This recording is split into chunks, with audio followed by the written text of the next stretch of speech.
ইসলামী প্রজাতন্ত্র তার শেষ প্রান্তে পৌঁছেছে এবং ভেঙে পড়ার পথে। খামেনি ভীত ইঁদুরের মতো মাটির নিচে লুকিয়ে আছেন এবং পরিস্থিতির ওপর নিয়ন্ত্রণ হারিয়ে ফেলেছেন। যা শুরু হয়েছে তা অপরিবর্তনীয়, ভবিষ্যৎ উজ্জ্বল এবং একসাথে আমরা ইতিহাসের এই তীব্র মোড় অতিক্রম করব। এই কঠিন দিনগুলিতে আমার হৃদয় সেই সমস্ত অসহায় নাগরিকদের সাথে রয়েছে যারা খামেনির যুদ্ধপ্রবণতা এবং বিভ্রান্তির শিকার হয়েছেন এবং ক্ষতিগ্রস্ত হয়েছেন।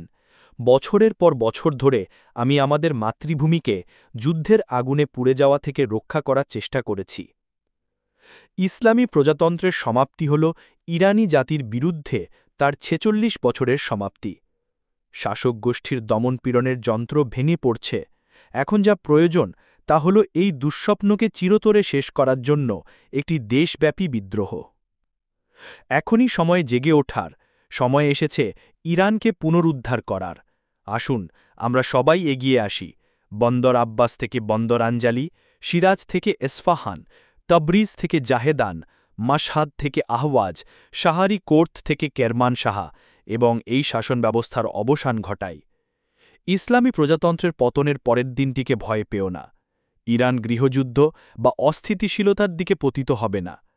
ইরানের ভবিষ্যৎ এবং এর সমৃদ্ধির জন্য আমাদের একটি পরিকল্পনা আছে।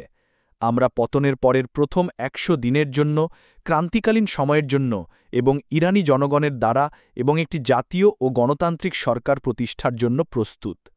সামরিক বাহিনী, আইন প্রয়োগকারী সংস্থা, নিরাপত্তা বাহিনী এবং রাষ্ট্রকর্মীদের, যাদের অনেকেই সাম্প্রতিক দিনগুলিতে আমাকে বার্তা পাঠাচ্ছেন, আমি বলছি, এমন একটি শাসন ব্যবস্থার জন্য ইরানি জনগণের বিরুদ্ধে দাঁড়াবেন না যার পতন শুরু হয়েছে এবং অনিবার্য।